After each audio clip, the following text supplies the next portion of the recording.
This upcoming weather pattern has the potential to produce a lot of snow over the next 10 days. So we're going to break down the details for you in this update. Take a look at the North American view this morning. We've had this dominating ridge that's been pretty much locked over much of the west for all of December, and the ridge over to Alaska. And we've seen these pulses of colder air. One, this Arctic air that's still highlighted across the north central US, going into the Great Lakes as well as into the mid-Atlantic. And we'll have another surge, a piece of Arctic air that's starting to build up there just east of Alaska. That is going to be diving southbound, and that will start to enter the U.S. as we head into late next week. So if you are new to the channel and like detailed weather breakdowns, hit the subscribe button and you're in. You get all my daily content on this channel, and I would love to reach 250,000 subscribers by the end of the month. So you can help me get there by subscribing to the channel and following all my daily content. So here's the overall setup on the wind chills this morning. And you can definitely tell that Arctic air is still alive up there. It is just bone chilling cold. It's not as cold as it was yesterday morning, but we're still well below freezing and well below zero as far as wind chills go. Well into the 20 below zero. That is bone chilling cold, folks, in Minnesota all the way into Wisconsin. Even the negative numbers still in northern Illinois this morning as the Arctic air is trying to hang on. We are going to be seeing a little bit of a respite, but that northwest flow, that's the flow that's been sending all the snow and all the heavy lake effect snow as of late. This is the latest one. This is the third event in the last 3 weeks, folks. Yes, these are some 2-day totals as far as snowfall goes. And here's the legend on the bottom right-hand corner of the screen. We did see some snow that moved through portions of Illinois as well as into Indianapolis, got into areas of Ohio, back into West Virginia, but the lake effect snow has really been elevated over the last couple of weeks, right along the lakes of Michigan, down here into Wisconsin. Yes, even into areas of Erie, Pennsylvania, where they've seen record snowfall. And check out some of these more impressive snowfall totals. 38 inches, folks, another 38 inches at Orchard Park. Luckily, the Bills aren't playing at home this weekend, or the fans will be having to dig out of 3 feet of snow at the stadium. But yeah, checking in at 42 inches. So we've seen some and this is just the last 2 days, all right? At times we were seeing snowfall rates yesterday of 5 to 6 inches per hour. So now the polar jet is going to start to retreat further north. So we're going to see the polar jet. Here's your polar jet starting to retreat further north as the Arctic air will lift back up into Canada. But further south, we'll be watching the southern branch of the jet stream. And this is your warmer air. So the south wind is going to bring a much warmer air down to the southern range of the U.S., while this warm front will be lifting north into the Arctic air. And that's going to spell trouble as we head into late this afternoon, getting into overnight into eastern areas of Nebraska, as well as into Iowa, getting into Minnesota with that overrunning type setup with ice storm warnings and winter weather advisories in place. So right now it looks to start late this afternoon, but especially this evening into eastern areas of Nebraska, getting into Iowa. Those areas will likely extend further north, going into the Minneapolis region. But right around Cedar Rapids, I mean, we could be looking at some extensive ice accumulations of 1/4 to 1/2 inch, folks. Outside of there, at least 1/10 of an inch of ice. So it's very dangerous travel, be on high alert, especially for those truckers out there. This all starts later on this afternoon, especially as we head towards the 8 o'clock time in the overnight time frame, getting into that noon time frame tomorrow. You can see there's another storm system coming on off the West Coast. I was watching the San Francisco game last night. It was raining big time out there. More heavy rain moves back in the picture for those areas into Northern California. And there's the warm front that will be surging northbound, and that will be setting the stage for that ice storm that's going to start to unfold. So further south, there's the warmer anomalies that will be pulling in as the freeze line starts lifting further north, as well as the precipitation starts moving back in the areas of light precipitation, those into Texas. a little bit heavier as you expand into Oklahoma, getting into Kansas as well as into Missouri. But there's the transition later on this afternoon into Nebraska as we head into Iowa.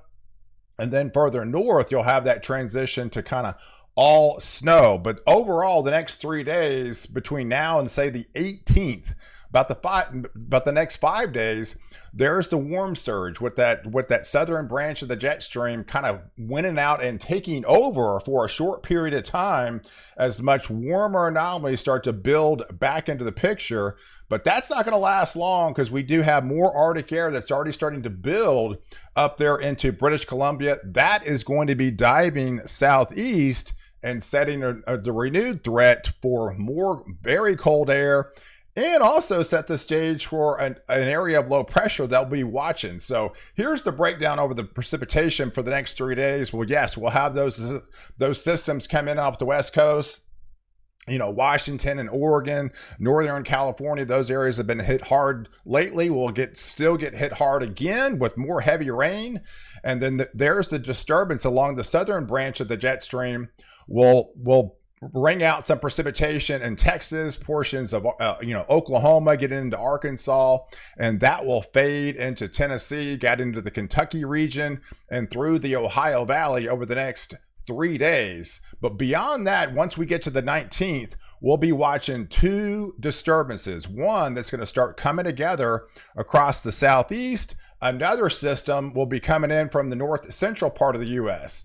So as these start to build, this one's going to be lifting up the eastern seaboard. This one's also going to be moving across from the northwest down to the southeast. And we'll be watching these systems as they try to phase together. And as colder air will come in on the backside, that's when all the snow is likely going to break out as we head towards that next Friday time frame. So here's the setup. By Thursday, we'll have the heavier rain start to move back into the picture into Florida, as well as into the Georgia region, into the Carolinas, the snow lines back up into Canada, but that's going to be driving southbound as those 2 systems and as the Arctic air will start building back up into British Columbia, start entering those areas again into the Dakotas, through Minnesota, as well as back into the areas of Iowa, getting into Illinois.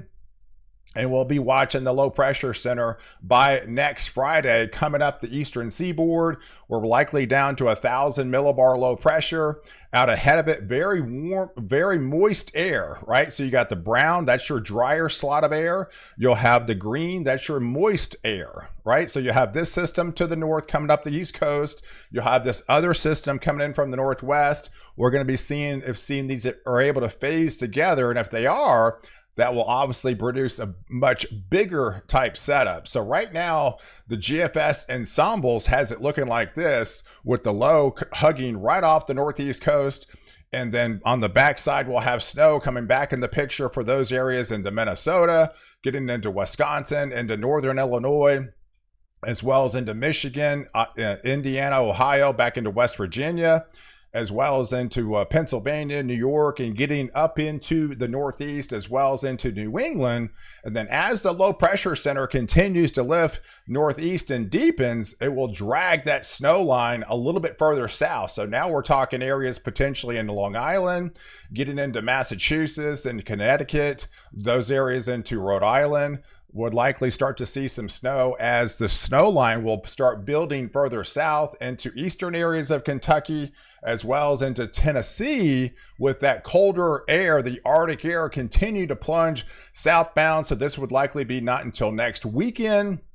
This is the 22nd time frame as the much colder anomalies are just over the Minneapolis region, but now dive all the way down into the Tennessee Valley, back into the southeast again, and much of Florida, as we'll be watching that low pressure center come up the eastern seaboard with the wraparound potential on the backside, producing some heavier snow along its path. So the European is a little bit more bullish, right? I mean, we've got 2 areas of low pressure, a little bit deeper area of low pressure, and would likely extend the snow line even further south, potentially on the wraparound, even into potentially the Carolinas, because On the wraparound precipitation going into next weekend, that snow line would likely drop southbound into the Tennessee Valley, and eventually, as this pulls upwards and out, could ring out some snow into North Carolina as well as into Virginia going into next late Saturday and heading into that Sunday time frame.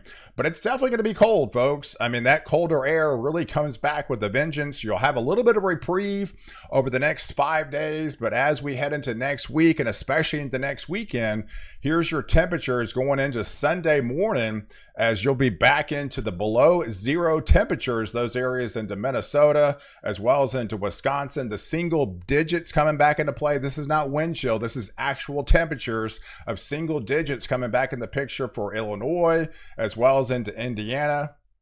And the teens drop further south into Kentucky. And then the 20s come back in the picture for those areas into the southeast. And even the freeze line extends well back into Florida again as we head into next weekend. And for the central U.S., like what we've seen, it's a little bit more of a glancing shot. So yeah, she'll be sneaking back into the 20s as well as into Oklahoma. But as you get into Texas, since this is going to be from northwest to southeast, it's kind of a more of a clipped and glancing shot of what you've seen as of late. So you don't really get the brunt of the Arctic air. The Arctic air kind of shifts, you know, from northwest down to the southeast, but that would likely be until next weekend. So guys, I appreciate you guys watching. Do like this video, definitely hit the subscribe button, and catch my next update, why I protect you before and after the storm.